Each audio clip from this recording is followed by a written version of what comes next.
Vasanthakumar Raman blog YouTube ചാനലിലേക്ക് ഏവർക്കും സ്വാഗതം. ഉത്സവാചാരങ്ങൾ ബാക്കി ഭാഗമാണ് ഇന്ന് പറയാൻ പോകുന്നത്. പണ്ടുകാലത്ത് ഓണത്തിന് ദിവസങ്ങൾക്ക് മുമ്പ് തന്നെ തകൃതിയായി സ്ത്രീകൾക്ക് പണിയുടെ പൂരമാണ്. ചോതിനാൾ മുതൽ ജോലിഭാരം കൂടുതലാണ്.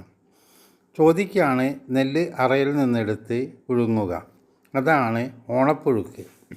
ആ അരിമറ്റം അഥവാ കണിമകം വരെ കാണും. നെല്ലെടുക്കാൻ വൈകിയാൽ പെണ്ണുങ്ങൾ ചോദിക്കും, ചോതി വന്നേ ചോതി വന്നേ, ചോതി പുഴുങ്ങാൻ നെല്ലെവിടെ, ചോതിക്ക് പുഴുങ്ങി ഉണക്കി അരിയാക്കി വയ്ക്കും. മൂലം പൂരാടമാകുമ്പോഴേക്കും ഉപ്പേരിയും വറുത്തു വയ്ക്കും. ഉത്രാടത്തിന് ഉപ്പിലിട്ടത് ഉണ്ടാക്കി വയ്ക്കും. ഉത്രാടത്തിൻ്റെ അന്ന് പെണ്ണുങ്ങൾക്ക് ഇരിപ്പില്ല. അതുകൊണ്ട് തന്നെ ഉത്രാടപ്പാച്ചിൽ. ഉത്രാടത്തിൻ്റെ അന്ന് അച്ചിമാർക്കൊക്കെ വെപ്രാളവും ബഹളവുമാണ്. അതുകൊണ്ട് തന്നെ അച്ചിമാർക്കൊക്കെ വെപ്രാളം എന്നൊക്കെ ഒരു ചൊല്ലു തന്നെ ഉണ്ട്. ഇക്കാലത്ത് പഴയതുപോലെ ഓണം ഒരുക്കലൊന്നുമില്ല. അന്നൊക്കെ എന്തൊരു ഉത്സാഹമാണ്. ജോലി ചെയ്യാൻ ആർക്കും മടിയില്ല. ഇന്ന് ആർക്കും വയ്യ. ഇന്ന് ഉപ്പേരിയും ശർക്കര വരട്ടിയും അച്ചാറുകളുമെല്ലാം തന്നെ കീറ്റിലാക്കി കിട്ടും. അച്ചിമാർക്ക് വെപ്രാളത്തിനൊന്നും കാരണമില്ല. പായസത്തിന് അള വാങ്ങാൻ കിട്ടും. വീട്ടിലെത്തി 10 മിനിറ്റ് കൊണ്ട് പായസം വയ്ക്കാം. എന്തിന് പായസം വയ്ക്കണം? പായസം ഇപ്പോൾ വിപണിയിൽ ഇഷ്ടം പോലെയല്ലേ. കഷ്ടപ്പെടേണ്ട കാര്യവുമില്ല. തന്മൂലം ഓണത്തിൻ്റെ ചേലും ചൂരും മങ്ങിയിട്ടുണ്ട്. സർക്കാർ തലത്തിൽ ഇപ്പോൾ ഓണാഘോഷം പൊടിപിടിക്കുന്നുണ്ട്. കണ്ടു രസിക്കുകയേ വേണ്ടൂ. ചിങ്ങമാസത്തിലെ തിരുവോണം പോലെ തന്നെ കന്നിമാസത്തിലെ മകം ആഘോഷമായിരുന്നു.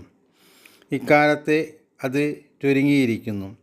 കന്നിമാസത്തിലെ നവമി ഉത്സവം പൊതുവെ ആഘോഷിക്കുന്നു. ആ ഉത്സവം എല്ലായിടത്തുമുണ്ട്. അതിൽ ദുർഗാഷ്ടമിയും മഹാനവമിയും വ്രതങ്ങളായും ആചരിക്കുന്നുണ്ട്. ദുർഗാഷ്ടമി ദുർഗയുടെ അവതാര ദിനമാണ്. മഹാനവമി പാർവതീദേവിയുടെ അവതാര ദിനമാണ്.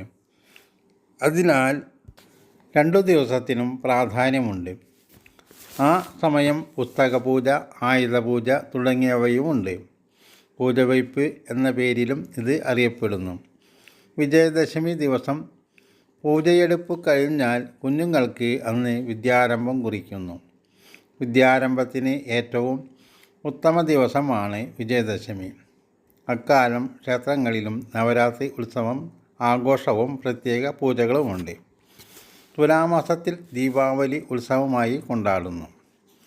ഭഗവാൻ ശ്രീരാമചന്ദ്രൻ രാവണവധം കഴിഞ്ഞ് അയോധ്യയിൽ പ്രവേശിക്കുന്ന ദിനമാണത്. അന്ന് അയോധ്യയ്ക്ക് സുദിനമായിരുന്നു.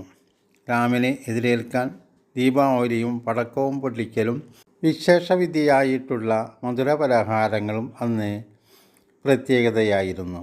അതിൻ്റെ ഓർമ്മ പുതുക്കലായി ഇന്നും ആ ദിനം ആഘോഷിക്കുന്നു. ഈ പരിഷ്കൃത യുഗത്തിലും ദീപാവലി കൊണ്ടാടുന്നു. വൃശ്ചികം 1 മുതൽ ധനു 11 വരെ മണ്ഡലകാലമാണ്. ആ ദിവസങ്ങൾ മൊത്തം വ്രതദിനങ്ങളായി ആചരിക്കുന്നു.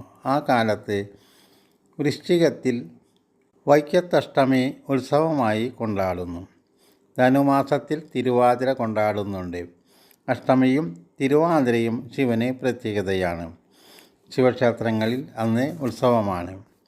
തിരുവാതിര സ്ത്രീജനങ്ങൾ നെടുമംഗല്യത്തിനായും മംഗല്യഭാഗ്യത്തിനായും വ്രതാചരണത്തോടുകൂടി ആഘോഷിക്കുന്നു. കുംഭമാസത്തിലെ കൃഷ്ണചതുർദശി ശിവരാത്രി ആഘോഷമാണ്. അത് ശിവന് പ്രധാനമാണ്. മേടമാസം 1-ാം തീയതി വിഷു ഒരു ഉത്സവം തന്നെയാണ്. കർക്കിടകത്തിലെ കറുത്ത വാവ് ഒരാഘോഷമാണ്. അന്ന് എല്ലാവരും പിതൃതർപ്പണം നടത്തുന്നു. തലേ ദിവസം ഒരിക്കലിരുന്ന് വാവിൻ്റെ അന്ന് രാവിലെ ചിലർ കടപ്പുറത്ത് പോയി കടലിൽ കുളിച്ച് ബലിയിടുന്നു.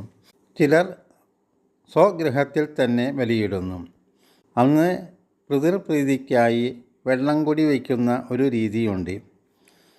അതെന്തെന്നാൽ രാവിലെ കുളിച്ച് ഈറനോടെ ഉണങ്ങലരി ഇടിച്ച് ശർക്കര ചേർത്ത് അടയുണ്ടാക്കി അടയും വറുത്ത പൊടിയും കരിക്കും അവലും മലരും പഴവും എല്ലാം കൂടി പുറത്തു പോയവർക്ക് അഥവാ മരിച്ചു പോയവരെ സങ്കല്പിച്ച് നിവേദ്യമായി വയ്ക്കും.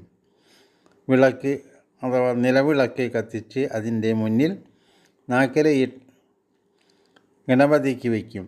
അതിനു സമീപം 2-3 നാക്കിലകളിൽ അട, വറുത്തുപൊടി, കരിക്ക് തുടങ്ങിയവയെല്ലാം വയ്ക്കും.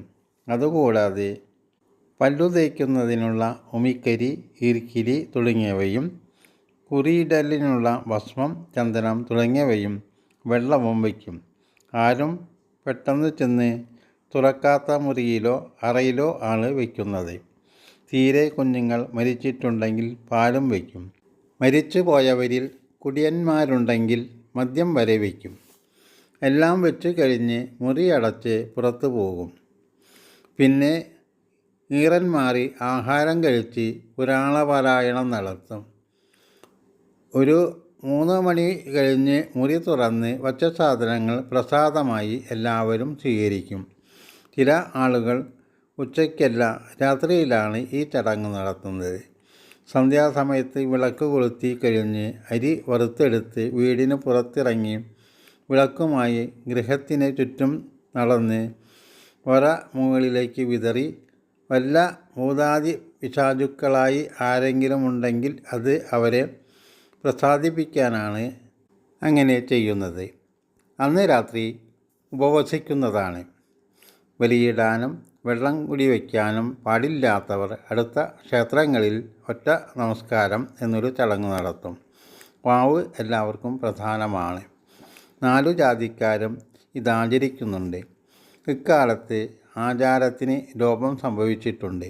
ശുദ്ധാദികൾ കുറവാണ്. അതിനാൽ മിക്കവരും ഗ്രഹങ്ങളിൽ ബലി ഇടാറില്ല. കടൽക്കരയിലോ നദീതീരത്തോ ആണ് ബലിതർപ്പണം നടത്തുന്നത്. ചില ആളുകൾ ഇപ്പോൾ ക്ഷേത്രങ്ങളിലും നടത്തിവരുന്നു. നിങ്ങളുടെ വിലയേറിയ അഭിപ്രായങ്ങൾ കമൻറ്റ് ബോക്സിൽ രേഖപ്പെടുത്തുക.